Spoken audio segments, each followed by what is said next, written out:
Muito boa noite, torcedor fantástico. Boa noite a todos vocês que estão acompanhando meu canal. Eu sou Vanderlei Correia, sou jornalista, torcedor do Santos Futebol Clube. Estou aqui para a gente falar de Santos. Deixa eu só arrumar minha iluminação aqui que está explodindo aqui um pouquinho. E é um prazer muito grande estar com vocês aqui todos os dias para a gente falar de Santos Futebol Clube. E hoje, conforme já anunciado, uma live diferente. Vamos falar um pouquinho hoje das coisas que acontecem no futebol. Como diz o professor Vanderlei Luxemburgo, são coisas do futebol. E o departamento jurídico, a parte jurídica, está em todo o esporte, principalmente no futebol. Mas, às vezes, o torcedor, muitas vezes, jornalista, torcedor e dirigentes, além de atletas, não conhecem as regras. Não sabe o que é permitido, o que não é permitido naquela competição, porque cada competição tem um regulamento específico, E quando eles infringem alguma lei, isso pode ocasionar ações aí que levem para o Tribunal de Justiça Desportiva. Mas quem eu tenho a honra de contar com a presença de um cara aqui hoje, um doutor, um advogado, que é o doutor Leonardo Antunes, que fez parte aí do TJD do Rio de Janeiro, da Federação de Futebol do Estado do Rio de Janeiro, hoje atua no Rio de Janeiro também e no estado de Rondônia, é também diretor jurídico da Federação de Xadrez do Estado de Rondônia, e está por aqui para esclarecer um pouquinho para a gente, desmistificar esse juridiquês que existe no futebol, que tanta gente não entende nada, doutor? Só sabe que foi punido, teve um efeito suspensivo. Nós vamos tentar nessa live aqui explicar um pouquinho, não só hoje, toda terça-feira, agora, enquanto marcado com o doutor Léo, para a gente falar um pouquinho disso aqui. Doutor, é um prazer enorme ter o senhor mais uma vez participando do canal aqui Se Fala de Santos, para a gente tentar ajudar o torcedor aqui, o internauta, aquele que acompanha o nosso canal, a entender um pouquinho mais desse juridiquês aí que existe no futebol. Tudo bem, doutor? Boa noite. Poxa, muito legal, Vanderlei, muito obrigado pelo convite, e vai ser muito esclarecedor conversar sobre esse tipo de assunto, principalmente com o torcedor que está acompanhando essa live e que sempre acompanha a sua página. Vai ser um bate-papo bem confortável e vai ser bem divertido também, porque não tem como ficar falando termos técnicos aqui, para poder complicar ainda mais a cabeça das pessoas que acompanham as notícias no dia a dia do futebol e falam, caramba, por que do gancho? Por que existe o gancho? Essa palavra é desconhecida no meio jurídico sobre legislação esportiva. Então vamos conseguir esclarecer, popularizar um pouco mais os termos da justiça desportiva para as pessoas conseguirem entender melhor, criticar mais, que é bom criticar futebol, e é bom porque são críticas construtivas, e comentar mais sobre essa questão de jurídica desportiva, de tribunal, de infração disciplinar. Vai ser um bate-papo bem agradável. Maravilha. Olha só, já tem gente, bastante, são 80 pessoas aqui presentes, Sorocaba presente, boa noite, Vanderlei, Vilmar Dias, Adam Pires, a John C está por aqui também, muita gente, João Chanquini, obrigado pela participação. Vamos lá, para a gente começar, eu vou começar já com um lance aqui, que aconteceu no futebol. Isso foi no campeonato, nós vamos relembrar de algumas pessoas aqui, que, inclusive, não estão mais entre a gente, que é o caso de um dos dirigentes mais conhecidos aí do nosso futebol, por toda a sua irreverência e competência também. Muitos não gostavam dele, mas ele, para o time dele, ele sempre foi um cara que fez muito bem para o time dele, É um videozinho aqui de 3 minutinhos, e nós vamos ver aqui que tudo que começa muito bonito, às vezes não termina dentro de campo e vai para os tribunais, E eu vamos compartilhar aqui com o torcedor, para a gente acompanhar e entender essa historinha, como que foi essa historinha aqui que aconteceu no Campeonato Brasileiro, tá? Em 1900 É um jogo festivo, 1999, jogo número 500 do técnico Antônio Lopes, à frente do Vasco da Gama. Jogo em São Januário, lotadinho. Quer ver só? Vamos acompanhar aqui. Deixa eu compartilhar com vocês aqui, só um minutinho. Vamos ver se abriu aqui a tela. Abriu, Então, vou aumentar aqui o tamanho da tela para todo mundo acompanhar, E a gente entender o caso aqui. Vamos lá. A torcida que fez um show na arquibancada perdeu a educação. Primeiro, um equívoco do juiz. Juninho disputou a bola com o Regis, um lance muito difícil. Juninho caiu e o juiz Paulo César de Oliveira achou que ele simulou um pênalti. O jogador já tinha amarelo e foi expulso. Depois, outro equívoco. Lance parecido de Reginaldo Vital, indiferente. O juiz não mostrou o cartão. Do Antônio Lopes, feliz no início, não sobrou muito no intervalo.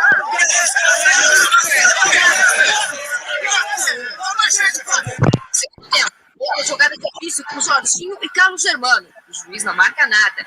Num jogo que seguiu movimentado e que poderia ter mais gols, Alex Oliveira esqueceu a bola. Ele já tinha cartão e foi expulso corretamente. Com 2 a mais, o Paraná empatou na cabeçada de Everaldo. Aos 42 minutos, Mauro Galvão segurou o Nélio e foi o terceiro expulso do Vasco, também corretamente. O Paraná se preparava para cobrar a falta. Eis que surge em campo Eurico Miranda. Ninguém segura o vice-presidente de futebol do Vasco. Os dirigentes ainda não aprenderam que o lugar deles é fora de campo. E tem o apoio da torcida.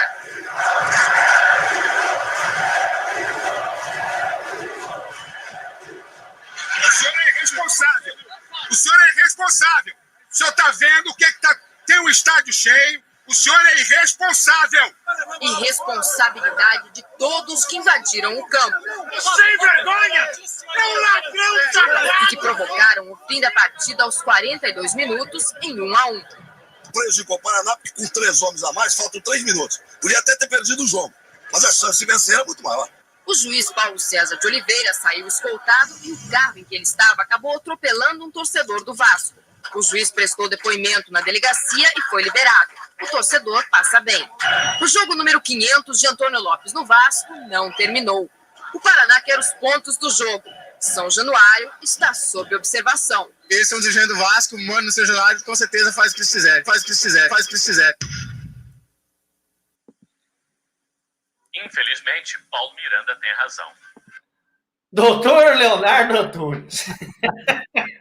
Você viu que ali era tudo festa. Era o jogo número 500, placa para o Antônio Lopes, estádio de São Januário lotado. Lotado. Né? O árbitro, que é o comentarista da Globo hoje, Paulo César de Oliveira. Você viu a situação que ele saiu escoltado. Dirigente entra em campo antes da partida terminar. Bom, imagina o tamanho do relatório, da súmula, que o Paulo César de Oliveira escreveu aí depois desse jogo, né? Isso deu TJD, obviamente, né? Um querendo os pontos, querendo anular a partida e tal. Que confusão. Infelizmente, o jogo não fica só dentro de campo, né? Não tem jeito, né, doutor?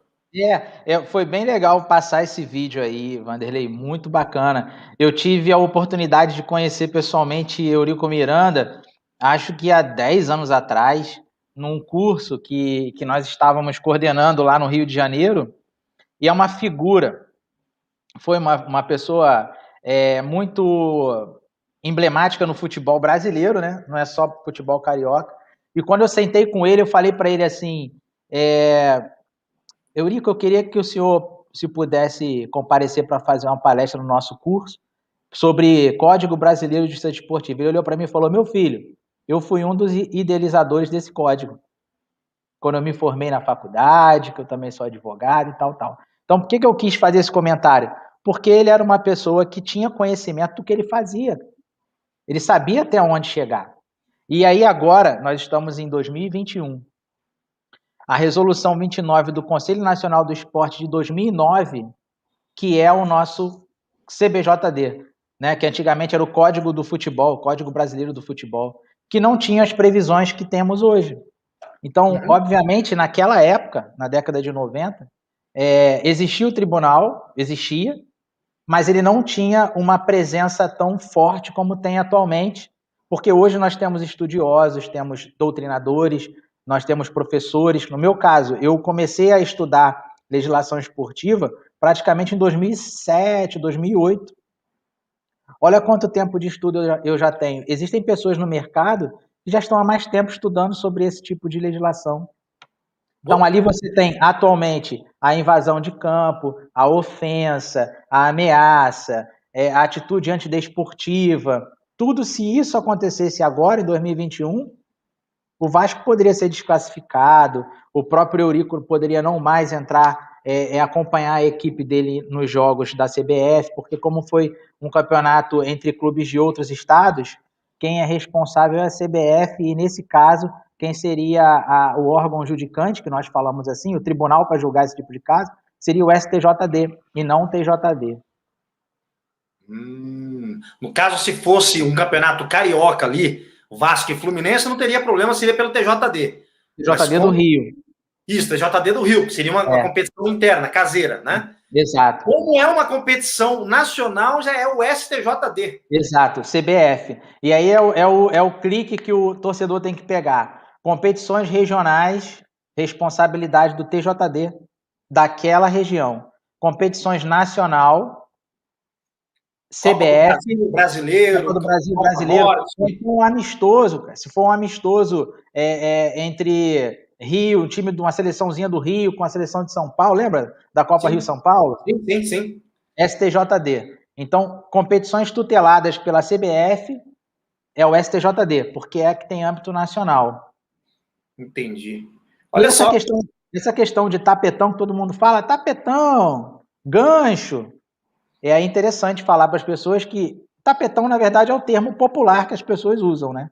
Mas existe uma legislação específica, extracampo, que é o CBJD, que vai justamente julgar os casos que acontecem dentro da praça de desporto. Isso em qualquer modalidade. A natação, que é um esporte individual, o xadrez, que é um esporte individual, e os esportes coletivos, como futebol, vôlei, basquete, tudo dentro da mesma legislação, resolução 29 do CNE de 2009, que é o CBJD. Vamos pegar esse exemplo aqui, né? Esse exemplo ali teve agressão, teve jogador expulso, teve invasão de campo por dirigentes. Então, se você fosse o procurador, vamos lá, vamos só explicar como que funciona o TJD. Você tem um procurador que ele funciona como se fosse um promotor público, né? Não é isso? Fazendo uma comparação com a justiça comum. Isso. Né? Essa justiça desportiva foi criada com mais ou menos uma analogia da justiça comum. Certo. O árbitro, ele é a autoridade máxima dentro de campo. Beleza. Ele vai tomar as decisões do regulamento da competição. Terminei o jogo, eu sou o árbitro, assino a súmula e entrego na federação.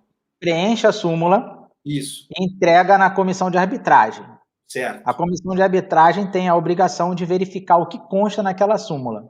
Uhum. Né? Falando da questão técnica.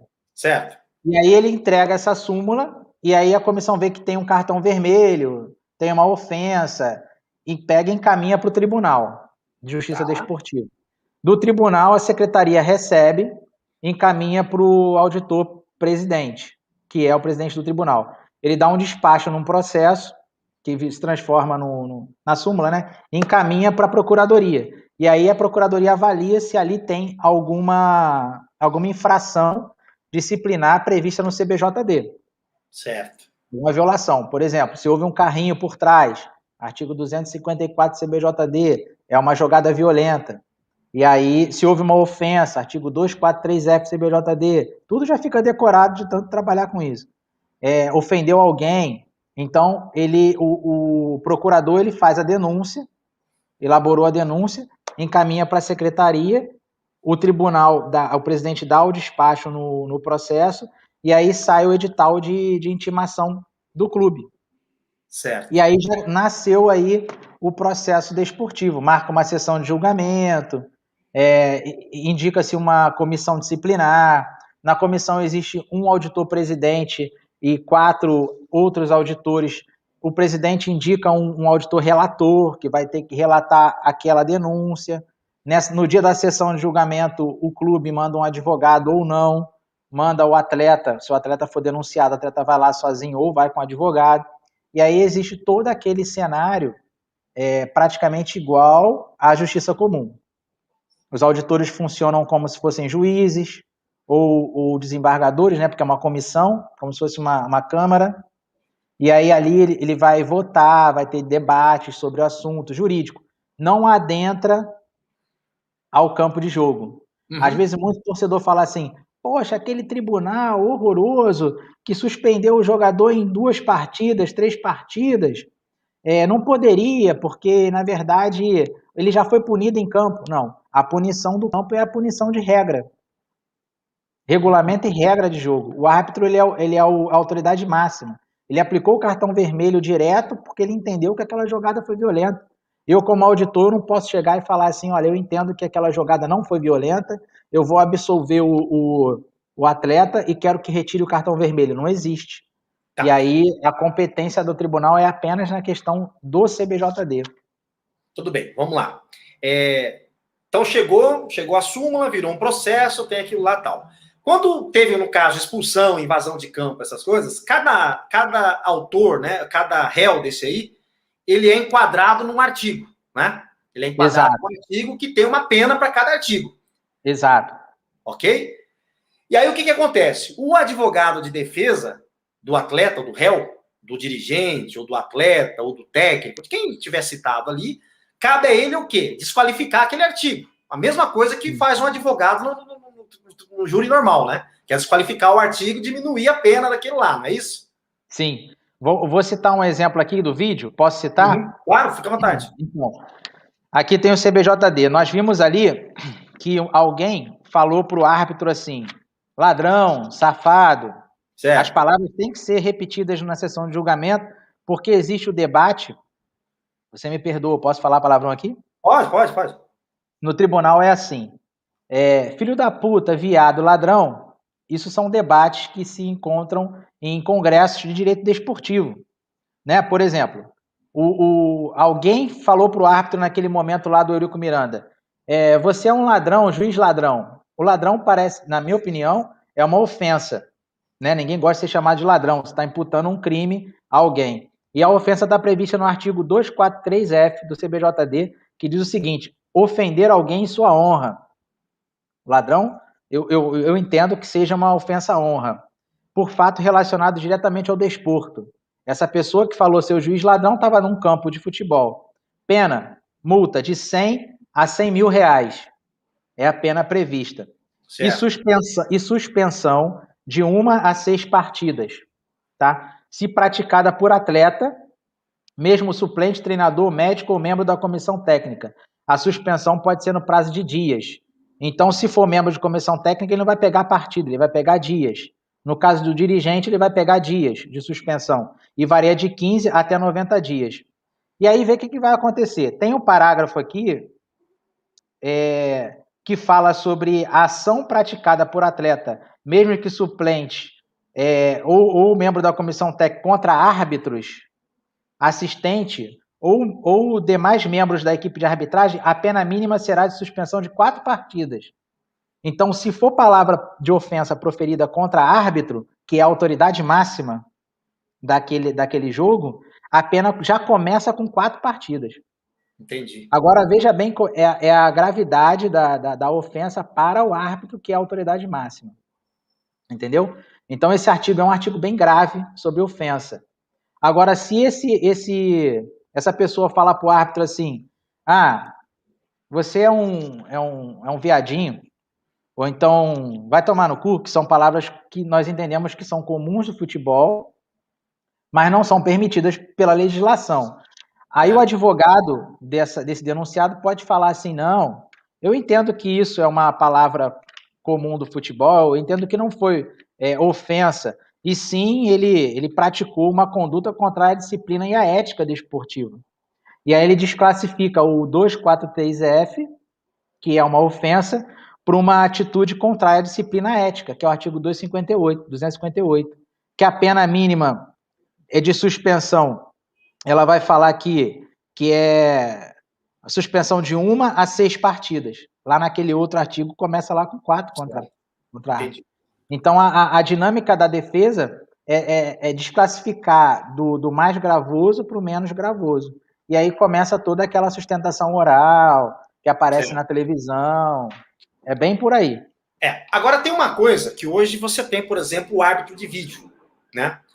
Você tem um árbitro de vídeo e muitas situações, eu lembro que quando eu fazia cobertura no Tribunal de Justiça, alguns levavam as provas, que tipo de provas que eram aceitas lá. Né? Então, muitos utilizavam do recurso do vídeo e mostravam lá, olha o que aconteceu, porque às vezes o auditor não está lá, ele não viu aquilo que aconteceu. Tá só relatado ali, mas ele não vê o tamanho. Por exemplo, você vê o Eurico Miranda falando, olha, o estádio tá lotado e olha a tua irresponsabilidade, essa torcida, né, tipo, jogando para cima do juiz. O pessoal vai invadir isso aqui, a responsabilidade é sua, não sei o que e tal, coagindo o árbitro, né, na verdade.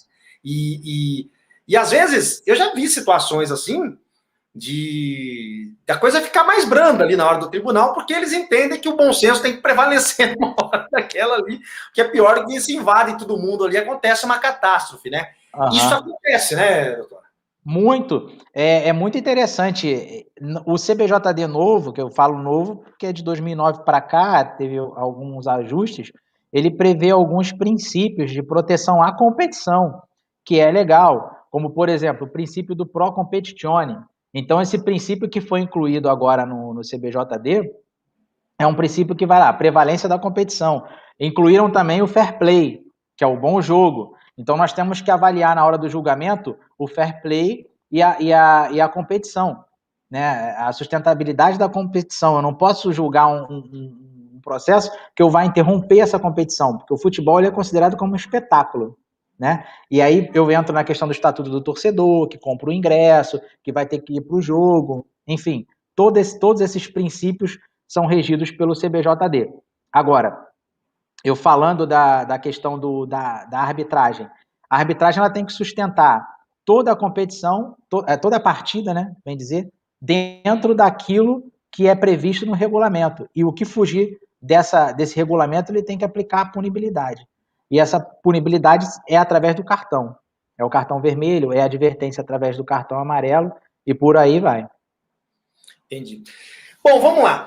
Uma vez julgado, vamos lá, o jogador pega lá 2 jogos de suspensão. Ele cumpriu um já, que é automática, né? Que normalmente quando ele é expulso, alguma coisa tal. E aí o clube entende que cabe um recurso. O que são esses recursos? Onde que cabe o recurso? Sempre tem direito? Ou é uma coisa que o clube vai se colou? Vamos tentar, porque vai que a gente consegue, e tal, e tal. Em todos os casos, cabem recurso ou não? Tem casos que não tem instância superior mais? Eu vou voltar um pouco naquele comentário anterior, antes da pergunta do recurso, para poder unificar o nosso raciocínio, né? Nós falamos, você tinha comentado da questão da prova, né? O código ele prevê meios de prova. É comum, numa sessão de julgamento, o denunciado apresentar provas. Nós temos alguns tipos de prova. Por exemplo, prova documental. Acontece. No caso de registro de atleta, a defesa apresenta a comprovação do registro. A prova de vídeo é muito comum. A prova de vídeo para poder comprovar, por exemplo, um carrinho, se foi por trás, ou se foi lateral, ou se foi pela frente, ou se o pé está para cima, ou se o pé está para baixo. Para quem não sabe, o cartão aplicado pelo árbitro, ele vai depender da posição do pé do atleta adversário quando comete a falta. Então, se a posição do pé estiver para cima, as travas estiverem expostas, é possível que ele receba um cartão vermelho, porque é uma jogada muito perigosa. Isso são questões de segundos e milésimos de segundo que o árbitro tem que estar atento para poder ver. Então, não pensem os torcedores que, juiz ladrão, ou não está vendo. É muito difícil você estar concentrado 100% numa partida que o árbitro tem que estar concentrado com uma visão bem aberta, bem periférica, para acompanhar lances mínimos para a aplicação do cartão, que são critérios que eles aprendem na escola de arbitragem. Eu faço parte do corpo docente da Escola de Arbitragem da Federação de Futebol do Rio. Então, eu acompanho algumas aulas de árbitros e venho aprendendo também um pouco sobre essa dinâmica de aplicação de cartão. Eu fico pensando, caramba, como é que um árbitro de futebol está dentro do campo, estádio lotado, ouvindo xingamento, gritaria de torcida, acompanhar lance, jogador reclamando, e o cara consegue tecnicamente aplicar os cartões. Então, a prova de vídeo é fundamental numa sessão de julgamento, prova documental também, dependendo da infração disciplinar, o áudio é importante, porque nós no Tribunal de Justiça do Futebol, às vezes quando é uma prova de vídeo, nós pedimos para tirar o áudio, para não influenciar no julgamento, no caso de uma narração de um jogo, né, com relação à falta, mas se for um caso de ofensa, é muito importante ter, sim, o áudio para comprovar a ofensa. Todas as decisões do tribunal, aí eu entro na questão do recurso, todas as decisões do tribunal são passíveis de recurso. Então, se eu estou advogando por um atleta e meu atleta é condenado a 6 partidas, né, no artigo 243F, que é a ofensa, a decisão é publicada no ato da sessão de julgamento. Eu, como advogado, eu vou falar para o meu atleta, eu tenho condições de recorrer. Eu peço que o auditor relator relate todos os fatos que levaram ao julgamento daquela denúncia como procedente, com 6 partidas, e ele emite para mim um documento que se chama acórdão. Aí o acórdão é lavrado, eu pego esse documento, a partir da ciência, eu tenho 3 dias para entrar com recurso contra essa decisão. Falando de TJD, eu estou numa comissão disciplinar. Eu vou na secretaria, pago as custas de recurso, é igual um tribunal comum. Faço recurso escrito e protocolo. Esse recurso é encaminhado para o pleno do TJD. E esse pleno ele vai se reunir com 9 auditores e o procurador-geral. E aí eu vou lá fazer minha sustentação oral para defender o meu recurso e tentar convencer aquele pleno para que ele desclassifique do 243F, que é mais gravoso, para o 258, que é o menos gravoso, ou que mantenha no 243F com uma pena mais branda. E eu vou ter que justificar aquilo ali. As provas eu já não vou poder mais apresentar, porque eu já apresentei na primeira instância. Tá? Agora, mesmo assim, se eu tiver uma decisão que não me deixe satisfeito, eu vou entrar com um novo recurso para jogar esse processo lá para o STJD. Então, ele vai direto para outra instância no STJD, que vai ser o tribunal que vai reavaliar aquela matéria que foi julgada no pleno do TJD. O que muda? Porque, assim, se você... Vamos supor, o jogador pegou 2 jogos. Né, ele tem um jogo decisivo ali, já cumpriu uma, eu preciso desse jogador ali. Eu entro com um efeito suspensivo. Aí, essa comissão não entra na minha conversa, né? Aí eu vou no STJD. O que muda do STJD para o TJD? São as instâncias e a competência. Certo. A competência do STJD são para competições tuteladas pela CBF, certo, organizadas pela CBF. E a competência do TJD são de competições que são organizadas pela federação. Eu aqui em Rondônia, campeonato rondoniense, quem vai julgar é TJD. Agora, o órgão superior ao TJD é o STJD, por isso que se diz Superior Tribunal de Justiça Desportiva. E lá tem um órgão colegiado para poder reaver essa matéria que está sendo discutida aqui. No caso de um efeito suspensivo, né? Você falou do efeito suspensivo aí. Isso. O efeito suspensivo, nós conseguimos encontrar bastante, é muito fácil de identificar, numa fase final de campeonato, né? Vocês que trabalham com jornalismo, o torcedor que está lá acompanhando o time, vamos falar de Santos. O Santos começa o Campeonato Paulista bem, tem um atleta que está respondendo um procedimento no TJD, ok, faz a defesa, passa para a segunda fase do campeonato, ok. Quando chega lá para a semifinal, quarta de final, que é um momento decisivo, o melhor atleta do Santos recebe um cartão vermelho e corre o risco de ficar 3 ou 4 partidas suspenso. Então, em 3 ou 4 partidas, vai ser a final do campeonato e o Santos vai ficar desfalcado. Certo. Como é que o jurídico do Santos vai resolver essa questão? Ele pode tentar fazer uma conversão daquela pena em uma medida administrativa, por exemplo, popularmente falando, a entrega de uma cesta básica, conversar com o procurador, porque o procurador é que tem que propor essa medida, não certo. É o jurídico. Mas conversa-se com o procurador, explica sobre a questão da importância, para ver se o procurador pode propor essa conversão. E aí, se o Santos sentir que está violado com aquela infração, conseguir provar que o cartão vermelho foi atípico, não era para ter sido o cartão vermelho, ou que a infração que o atleta cometeu foi uma infração de pequeno potencial, ele pode solicitar ao tribunal um efeito suspensivo para que esse atleta consiga disputar a fase final do campeonato e que cumpra a pena dele numa próxima competição estadual paulista. Então, a medida de efeito suspensivo ela acontece quando o denunciado se sente violado de seu direito. E aí se requer uma medida de suspensiva para poder dar prosseguimento àquela competição. É mais ou menos por aí. Certo. Bom, deixa eu fazer uma pausa aqui, porque tem várias perguntas chegando aqui. Teve um que perguntou o seguinte, você vai responder já, mas já vai pensando na resposta aqui.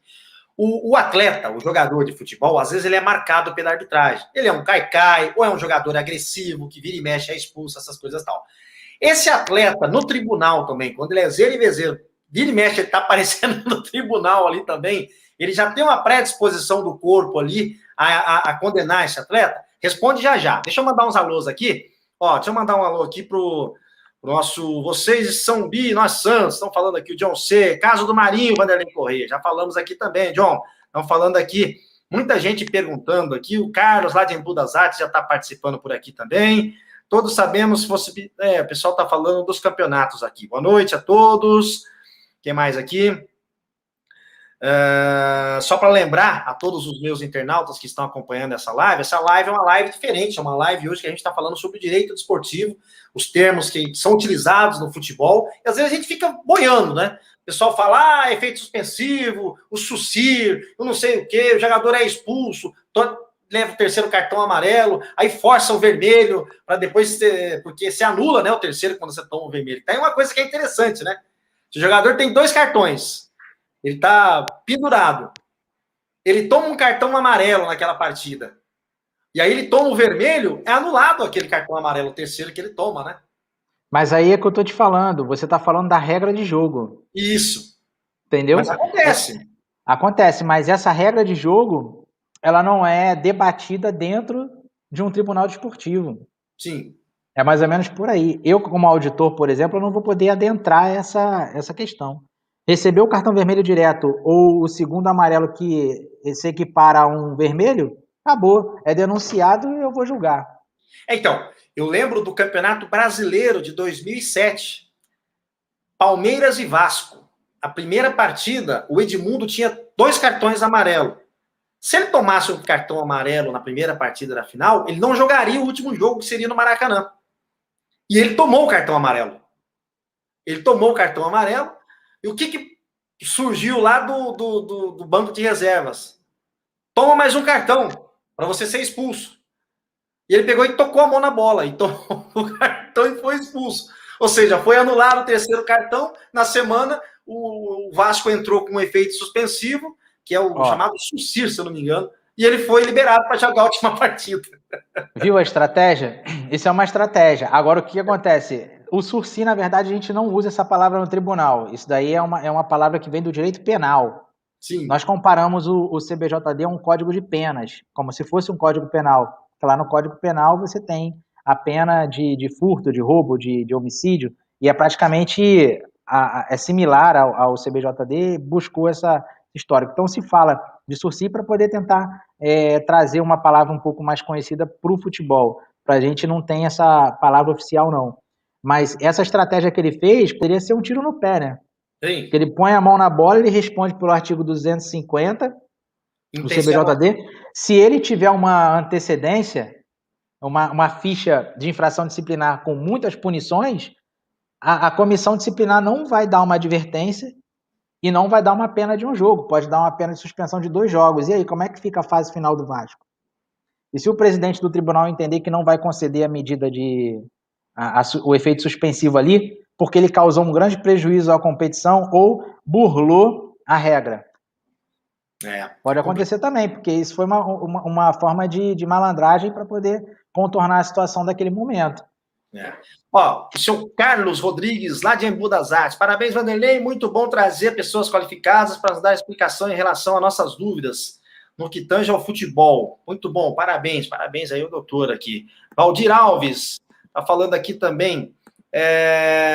O que tem de jogadores virando milionários sem jogar? Essa é outra situação que ele está falando aqui. Que mais aqui? Teve um que falou aqui, rapaz, a respeito, o Ari Lima pedindo para mandar um alô para ele lá em Tucuruvi. Teve um que fez uma pergunta aqui, eu estou já localizando essa pergunta aqui. Arbitragem. Hoje você tem um árbitro de vídeo, né? E muitas decisões são revertidas dentro de campo, na hora do jogo. Demora pra caramba, essa coisa tal. E você tem visto poucas ações no TJD. Parece que estão resolvendo as coisas mais dentro de campo ali. Muitas vezes errada, viu? De forma errada. Que é a forma que a gente interpreta, a imprensa, o torcedor, né? Principalmente o torcedor do Santos, que, nossa, o Santos sofre. Sábado agora o Santos foi jogar contra o Atlético Goiano, o cara deu um pênalti lá, que foi um negócio gritante. E aí o árbitro, aí os caras falam, não, mas isso foi um erro de fato ou um erro de direito? O que é um erro de fato e um erro de direito? Caramba! Puxa, é verdade. Eu tô vendo vários comentários sobre isso nas redes sociais e eu saí do TJD do Rio em 2019, né? Fiquei lá um tempo. Caramba, isso está sendo discutido. Eu acho que nós precisamos falar sobre isso, tirar um dia para falar sobre isso, né? Certo. O que acontece? O VAR ele foi criado para poder ajudar a trazer resultados reais da partida. Então, o árbitro que não consegue... Naquele início da conversa que nós tivemos, eu falei que o árbitro tem que estar 100% atento a todos as 4 linhas do campo, né? E o VAR vem para ajudar. Essa é a teoria da criação dessa metodologia.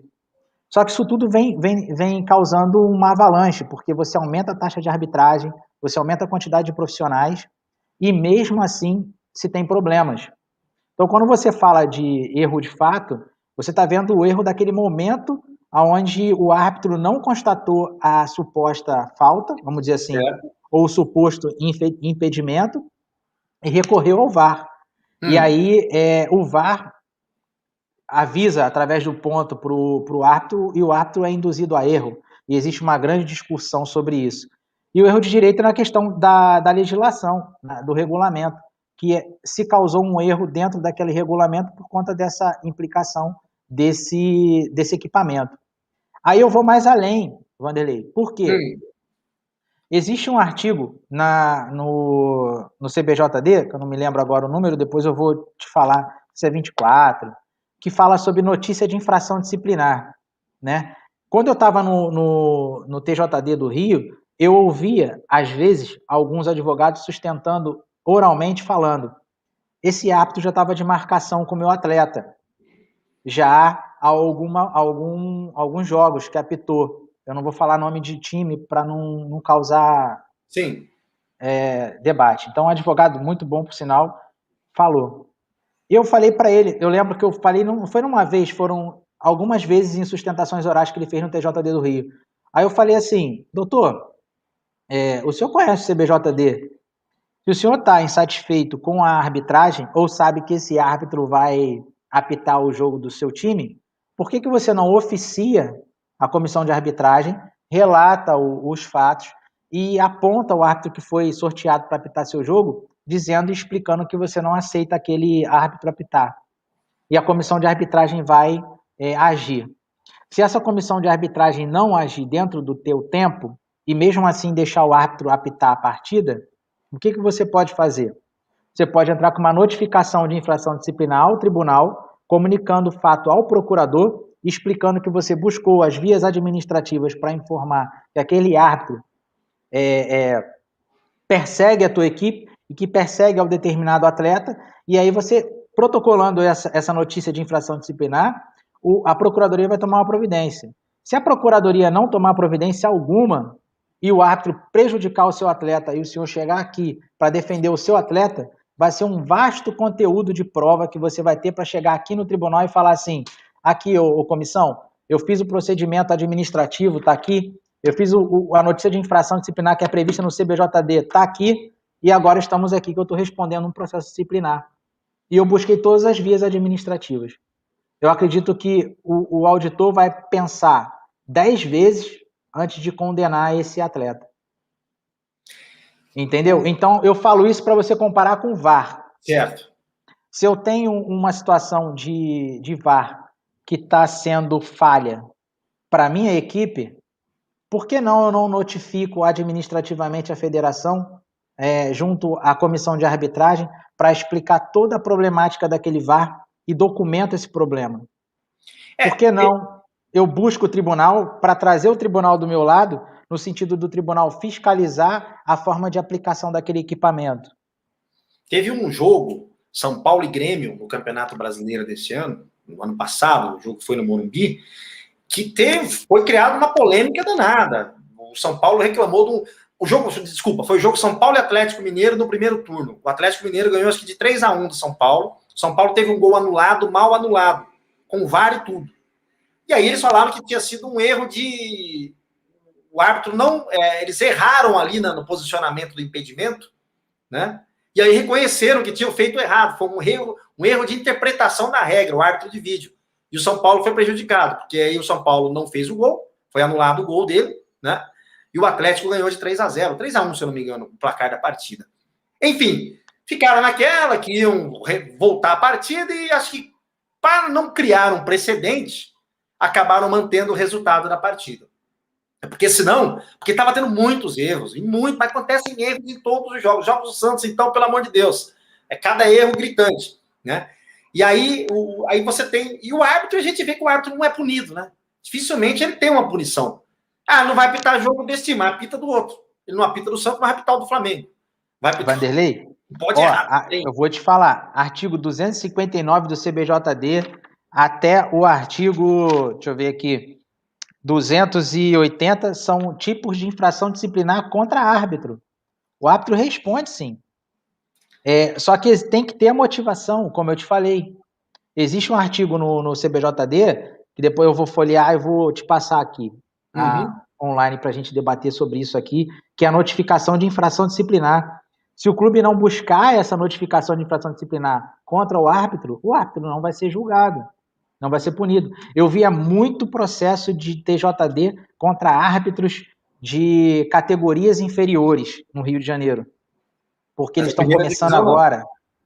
Não, de segunda divisão, de terceira divisão. Lá no Rio tem série B, série C e categorias de sub-15, amador. Eles começam a fazer o curso de arbitragem, então tem muito vício de conduta. E chegam atrasado, não sabe escrever na súmula, né? Às vezes eu dava aula sobre preenchimento de súmula. Como se preenche uma súmula? O cara está chegando agora, está aprendendo, ele tem que aprender a fazer súmula. Então, se ele erra, ele vai comprometer o julgamento de uma infração disciplinar no TJD. É uma vírgula então, que ele coloca errado ali. Então ele responde. Aqui tem, deixar de observar regras da modalidade. O árbitro pode ser punido. Deixar o árbitro auxiliar membro de arbitragem em cumprir as obrigações relativas à sua função. Ele pode ser punido com relação a isso. Deixar de relatar as ocorrências disciplinares da partida. Ele pode ser punido por isso. Agora, a procuradoria, ela tem que denunciar. A comissão de arbitragem, ela só vai encaminhar a súmula do jogo caso haja uma infração de cartão vermelho ou algum tumulto muito grande na partida. O árbitro ele pode errar na partida, mas se ele errar e não for uma coisa muito gritante, ele não vai ser, a súmula não vai ser encaminhada para o TJD. Em casos polêmicos, como esse que você acabou de citar, né, a orientação seria fazer uma notificação de infração disciplinar ao TJD para poder o procurador buscar essa súmula para avaliar se existia alguma infração do CBJD. O White Horse Informações aqui, tá dizendo aqui, o São Paulo teria condições de anular aquele jogo contra o Ceará. Mesmo o lance que estava impedido, ele validou o gol, reiniciou o jogo e depois voltou e anulou o gol. Aí entra aquele princípio que eu falei, do Pro Competizione. Que fase do campeonato está? Qual é a prova que o São Paulo vai conseguir para poder anular a partida? Por um erro da arbitragem, ou o árbitro tem que responder pelo que ele cometeu? Será que a competição que ele está disputando é passível de parar para poder julgar o caso do São Paulo por uma questão desse erro, ou tem que responsabilizar o árbitro? Então, ele poderia pedir, ele poderia requerer, através do procedimento judicial que eu falei. Agora, se o presidente do tribunal vai aceitar ou acatar ou não, elementos você pode ter. Acho que nesse caso aí entrou o bom senso, né? Porque eu lembro desse lance. O São Paulo fez o gol, ele ficou esperando ali, soltou, e aí o árbitro, ele não podia ter dado reinício da partida. Aí chamaram ele parou, e aí ele anulou o gol. Né? Ou seja, ele infringiu uma lei ali no árbitro, no caso. Ele errou, né? Ele não podia ter recomeçado a partida. Mas foi falha da comunicação, não interessa. Né? Mas aí é um fato de... Isso aí seria o quê? O fato de... Erro de fato ou de direito? Erro de fato. Erro de fato. Na minha opinião. Apesar do assunto ser discutido. Entendi. Eu acredito que seja fato. O direito você vai discutir até o final dos tempos, cara. Não existe uma fórmula para isso, não. Agora, olha aqui, o artigo que eu estou falando é o artigo 74, tá? Quem estiver vendo a nossa conversa, quiser anotar, artigo 74 do CBJD, jogando no Google, vai ver. Qualquer pessoa natural ou jurídica poderá apresentar por escrito uma notícia de infração disciplinar desportiva à Procuradoria, desde que haja legítimo interesse acompanhada de prova da legitimidade. Então, você pega o conteúdo probatório, obviamente que eu, como torcedor, não vou poder fazer a notificação de infração disciplinar, porque eu não tenho interesse diretamente aquele... Mas o dirigente do clube, qualquer um que participe da diretoria...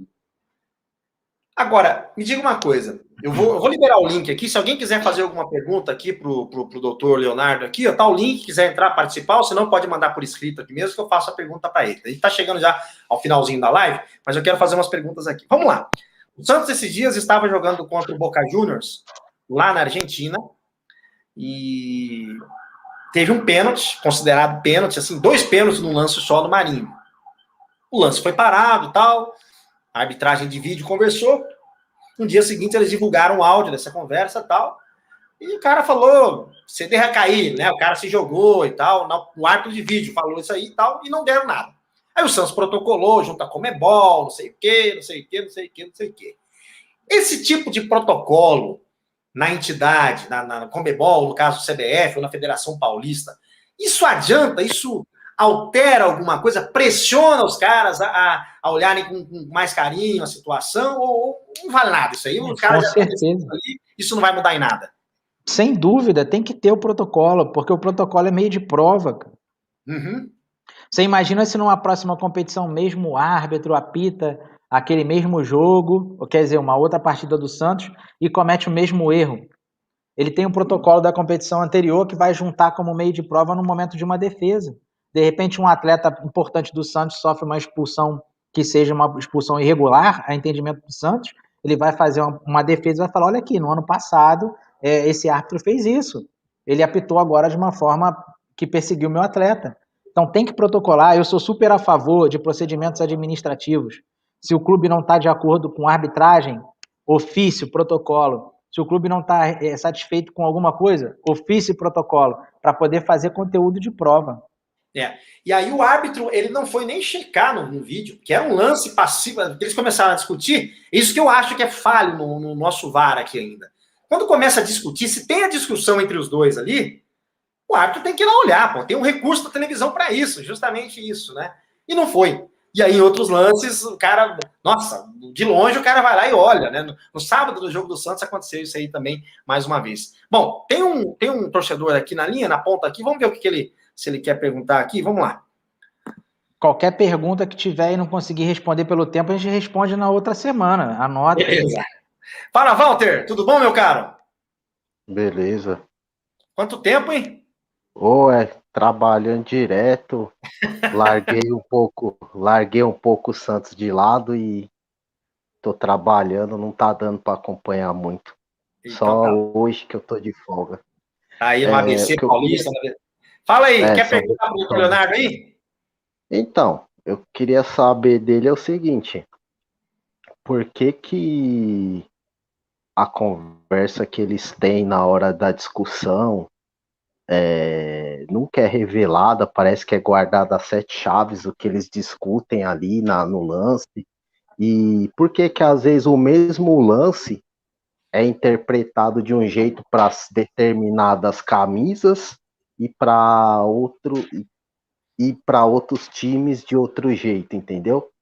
Por exemplo, você vê lances absurdos, aí vou citar um, Flamengo e Atlético Paranaense, que o cara do Flamengo chutou a bola na mão do cara do Atlético, o cara do Atlético de costa, velho. Como é que o cara ia ver a mão?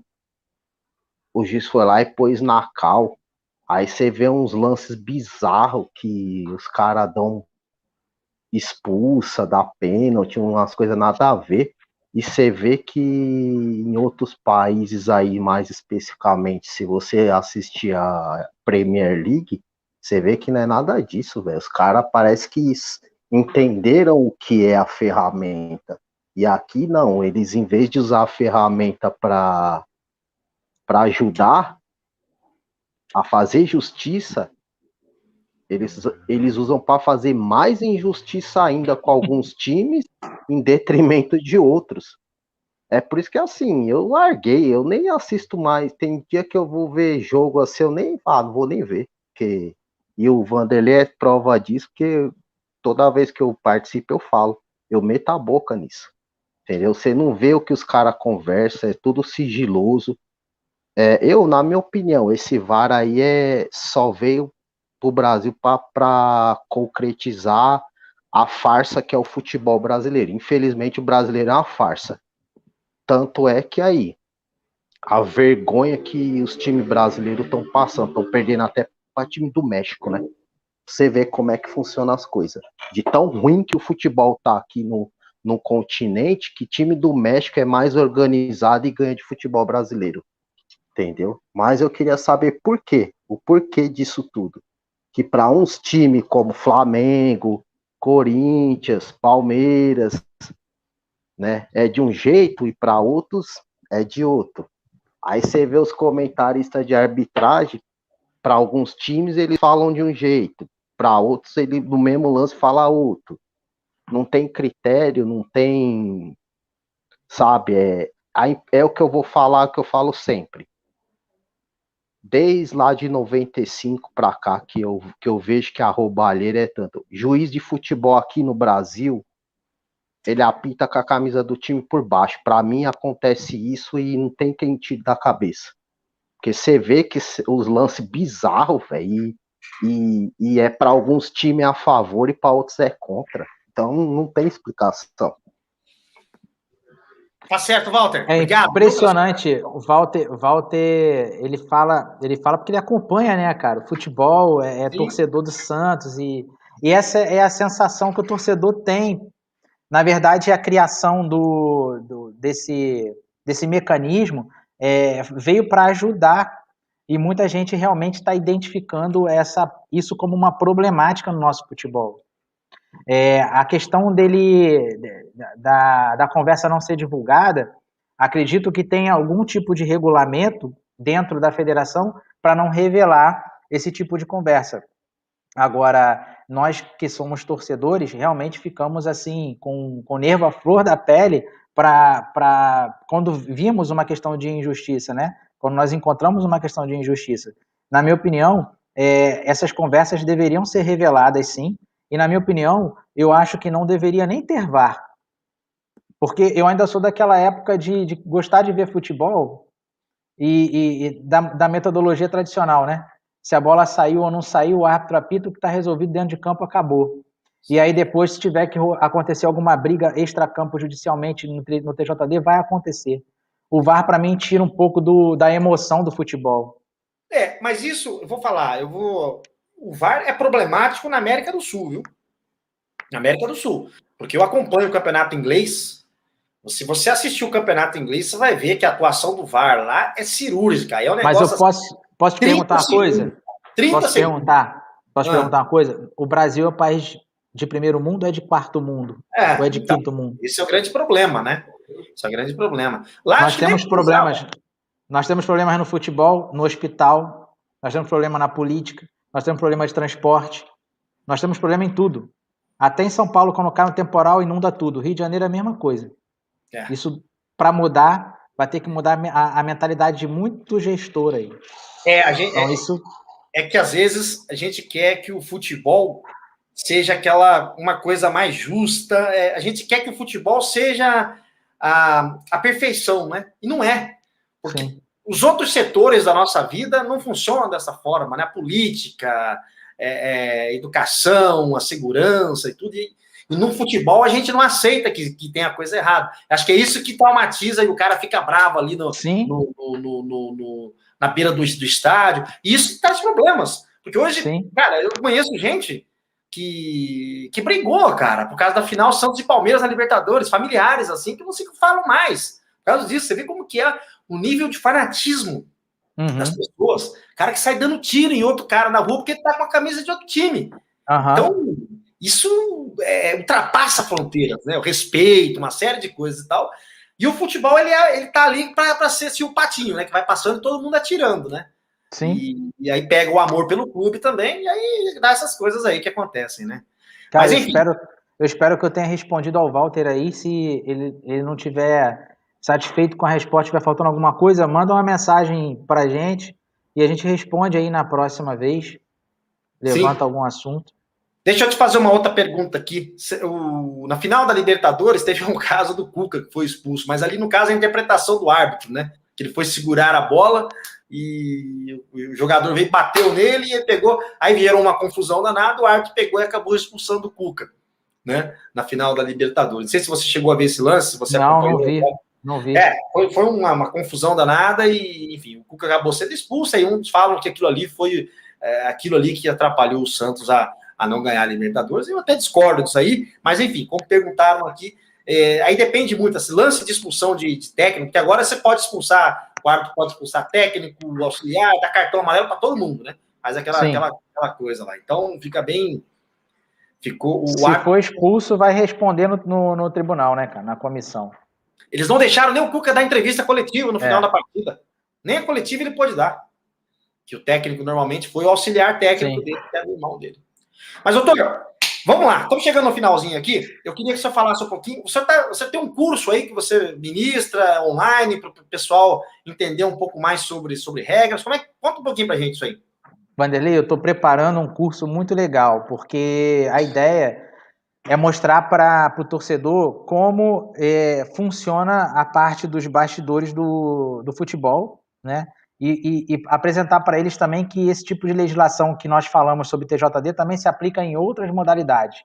E é muito interessante que a dinâmica do curso que eu tô criando vai abranger a todas as pessoas que gostam de esporte, principalmente futebol. Né? O que eu posso fazer, por exemplo, como administrador de empresa, trabalhar com futebol? Eu vou mostrar como é que faz. Como eu faço como jornalista a trabalhar como futebol? Vou mostrar como é. Como advogado, vou mostrar também como faz. Porque dentro da legislação esportiva você tem uma ramificação de áreas para atuar.